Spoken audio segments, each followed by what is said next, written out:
es importantísimo hablar de esto, de colon. Atención, estamos dentro del mes. El 31 de marzo, el próximo 31, es el Día Mundial del Cáncer de Colon y nos parece súper importante hablar de este tema. ¿Se puede prevenir? ¿Cuáles son los síntomas de un colon irritable? Uno puede pasar, lamentablemente, a tener colon, a tener el cáncer de colon, la enfermedad. Bueno, se lo vamos a consultar todo a ella, que está aquí en nuestros estudios. Ella es Sandra Garcés, es médica gastroenteróloga, bienvenida. También es directora del servicio de gastroenterología del Hospital del Carmen. Así que te agradecemos muchísimo a vos y a toda la gente de OSEP por estar aquí. Un placer. Muchas gracias por la invitación. Y la verdad que introducirnos en estos temas tan importantes, salvamos vidas con esto, ¿no? Entonces es muy importante tener en cuenta, el 31 se conmemora el Día Internacional de la Prevención de Cáncer de Colon y es una enfermedad que estamos a tiempo, siempre llegamos a tiempos con la prevención. Es una enfermedad que es curable, eso, el 90% detectado a tiempo es curable. Y tiene síntomas múltiples. Cuando vos nombrás intestino irritable, son dos patologías totalmente diferentes. El intestino, la parte del cáncer de colon, el cáncer de colon es una patología orgánica, ¿sí? Hay una alteración, una proliferación celular. La principal lesión se inicia a través de un pólipo.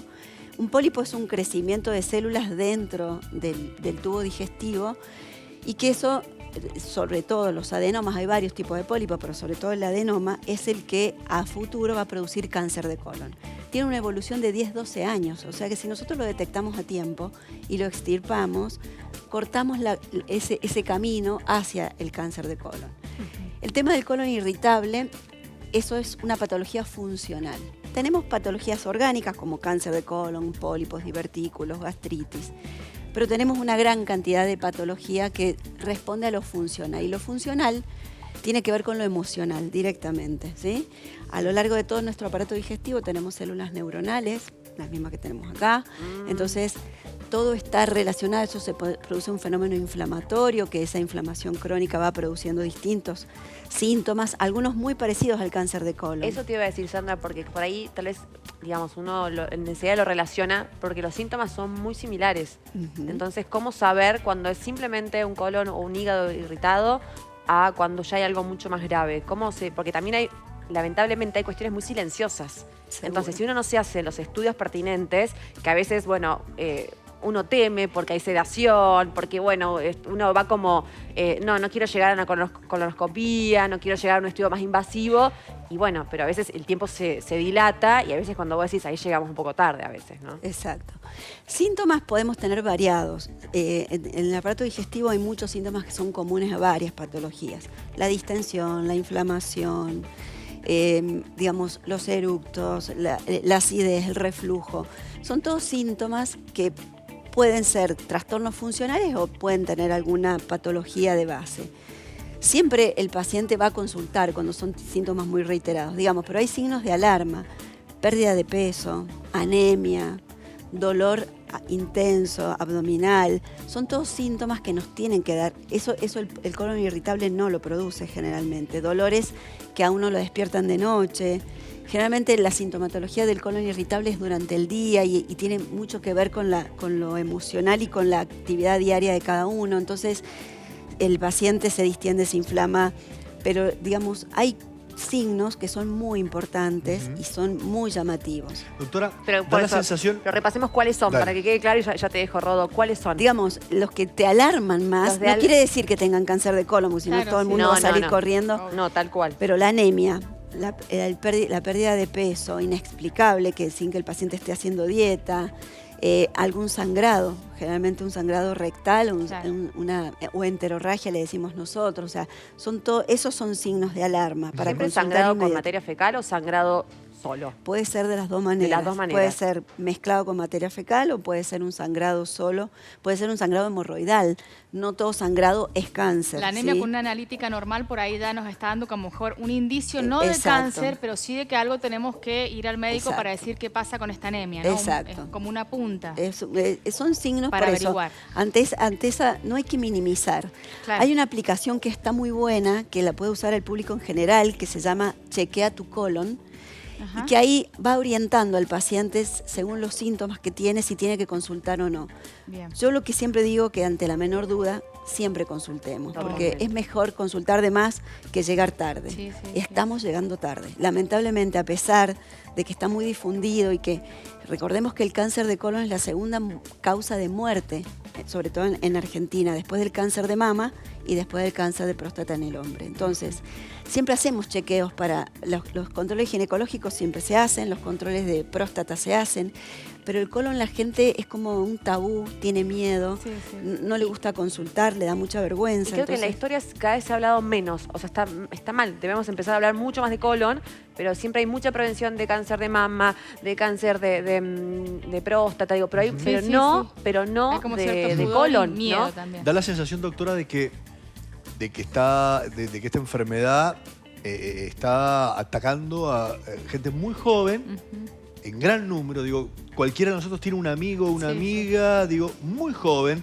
que ronda los 30, Hombres y los mujeres. 40 años, hombres y mujeres, Sí, sí, que sí. ha pasado una experiencia de esta, que ha tenido que sufrir una cirugía, digo, y demás. Mi pregunta es, ¿qué estamos haciendo mal? Porque, digo, como que antes no lo notaba tanto, o quizás a lo mejor no había tanto diagnóstico y cuando se detectaba a los 55, 60 años y ya era tarde.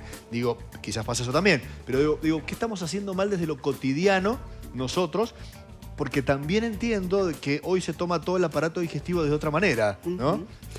Yo creo que es un tema de salud pública, un problema de salud pública.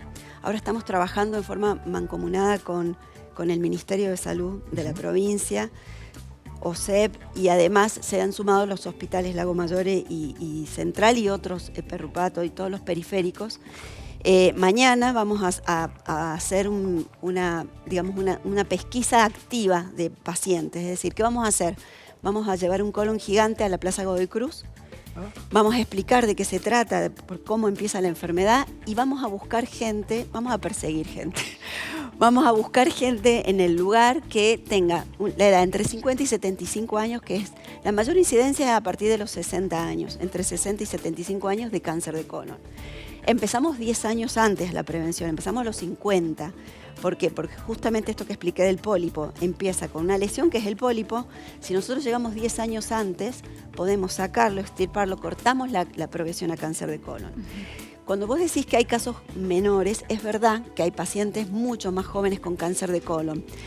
El 75% son casos esporádicos, son estas edades que yo te estoy diciendo.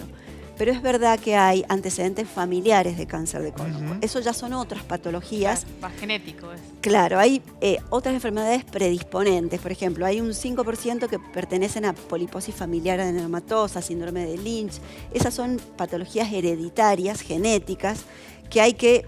Esos pacientes no hay duda, ya los familiares con la saben que están consejería predispuestos genética a- ya saben que se tienen que hacer una colon a lo mejor a los 20 Ujú. o a lo mejor a los 30 años. Doctora, y desde lo habitual, digo, el consumo de alcohol, por ejemplo, que los jóvenes de 14, 15 años arrancan a consumir alcohol a esa edad, digo, eso sabemos que exacerba el tema de despertar un cáncer, digamos, por decirlo Sí. de manera... En realidad los ¿qué malos otro hábito hábitos. es malo para esto? Claro, los malos hábitos que predisponen para cualquier patología, digamos, la obesidad, el sedentarismo, el consumo de carnes, la falta de actividad ¿El física. consumo de carne? Sí, por el tema de la carne, el tema del consumo de proteínas en demasía, digamos, cuando es abundante, eso produce una ¿Qué carne no inflamación. es tan mala, digamos? No es que haya carnes buenas o Las malas, proporciones, Bien. sino claro. que las proporciones, claro. Claro, Tiene se que ser una recomienda dieta equilibrada. Claro. Pero digamos, si vos solo tu dieta se basa en carnes y no Ujú. consumís frutas, verduras, fibras, entonces eso hace también que produzca una inflamación crónica en el colon. Las inflamaciones crónicas predisponen a ¿Qué enfermedades. controles son los más importantes que tenemos que hacernos, ya sea menores de la edad que dijiste, 60 años, y después también? Por ejemplo, la colonoscopía es como determinante. Claro, en este no es que sentido. todo el mundo se va a hacer colonoscopia, Eso eso es lo que también quería hay que tenerlo en claro. Ya vamos a hablar de la colonoscopia, que tampoco es un cuco. Yo me hago esta semana una colonoscopia. No es un tema tan tabú, o sea, tan invasivo. Ahora se ha avanzado mucho sobre la anestesia, se ha avanzado mucho sobre el cuidado del paciente y la protección del paciente y de la seguridad, como para hacer un estudio endoscópico. Está bueno que lo digas, Sandra. Sí, porque la endoscopía salva vidas, eso es lo importante.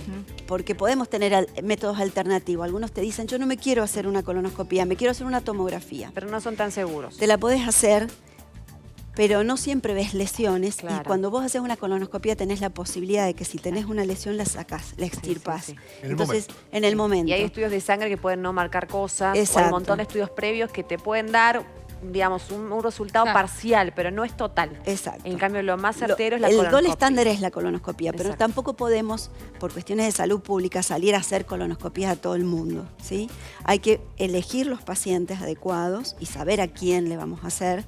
Porque hay Por pacientes que no síntomas. tienen, porque Claro. la pesquisa, digamos, esto del screening del cáncer de colon se hace sobre pacientes sanos. Recordemos que son pacientes sanos.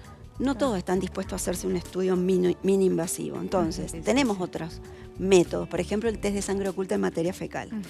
El test de sangre oculta en materia fecal es una muestra de materia fecal. Se hace un test rápido, que es lo que detecta presencia de sangre que no vemos a simple vista.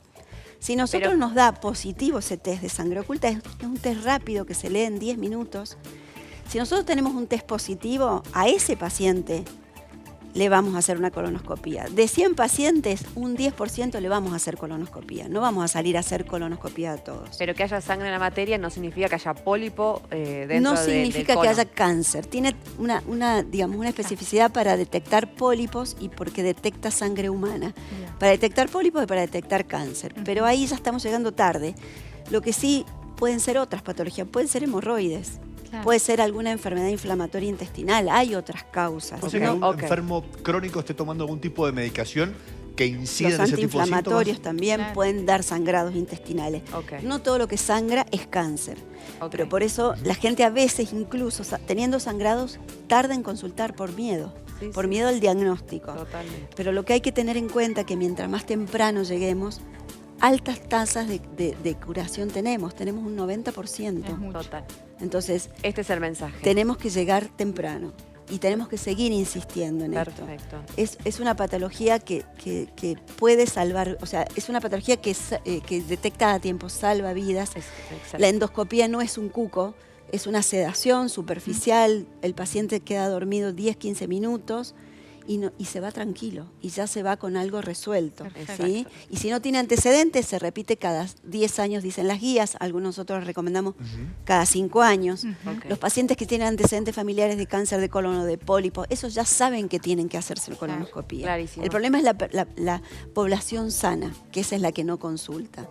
Así que los esperamos mañana en la Plaza Godoy Cruz con el colon gigante para que vean de qué se trata. También el conocimiento hace que uno pierda miedo. ¿Sí? Totalmente. Hace que uno se anime a hacer cosas. Entonces, pero hay que informar y hay que comunicar. Y creo que ahí está el centro de todo. Y lo hemos hecho. Gracias, Sandra. Un placer. No, gracias Clarísima. a ustedes por esta oportunidad de difundir estas cosas tan importantes. A vos. Muchísimas gracias. Clarísima como siempre. Hasta Bueno, pronto. gracias. Un placer.